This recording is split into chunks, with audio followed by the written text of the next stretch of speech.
Jump cut. Huh? Jump cut. What's happening? It's time for another SmegChris review. What's a SmegChris review? Oh. Sarcasm. I only like it when I do it. Roll the titles.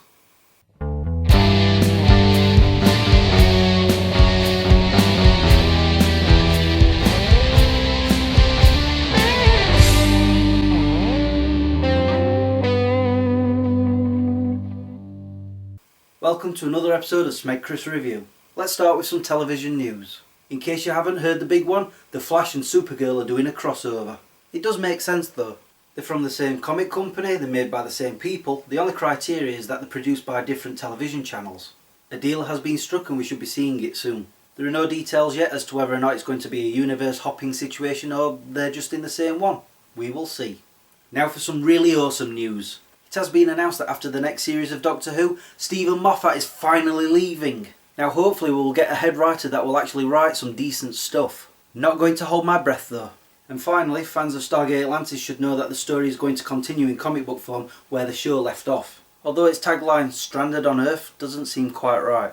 If anything, wouldn't that provide an interesting story trying to keep Atlantis secret on Earth? I don't know, but I'm interested in seeing what's to come. So,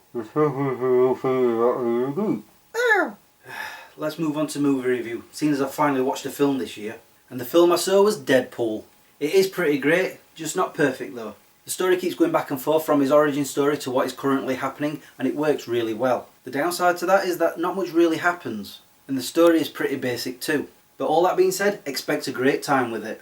Deadpool himself keeps breaking the fourth wall, talking to the viewers, and there are many inside jokes. The film is very satisfying, and I think that's mostly down to the fact that you can tell the actors had fun making it. And one last thing, stick around for after the end credits. It's worth it. Overall, I give Deadpool just don't tell him. He might shoot me for not giving him a 10 out of 10. I get it. SmegChris review is where Chris lives in a fantasy land.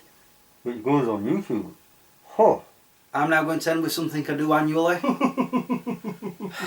It means on a yearly basis. It's time for my top 10 films of 2015. Yes, I know, it's late. Better than never, right? In 10th place is Ted 2. It's wacky, it's funny, it's, well, Ted the Talking Teddy Bear. In 9th place is Tomorrowland A World Beyond. Some excellent moments and plenty of sci-fi. Just how I like my movies. In 8th place is Fast and Furious 7. Sadly Paul Walker's last one. However, it's not the last one. They're making another 3. Ugh. I do like those films, but enough is enough. In 7th place is Ant-Man, another great entry into the Marvel Cinematic Universe. Shame I can't say the same about Fantastic Four, can I? That was a stinker. In 6th place is Mad Max Fury Road, a welcome return of an iconic character. Which isn't that difficult because the last one was terrible. I mean, come on, it had Tina Turner in it.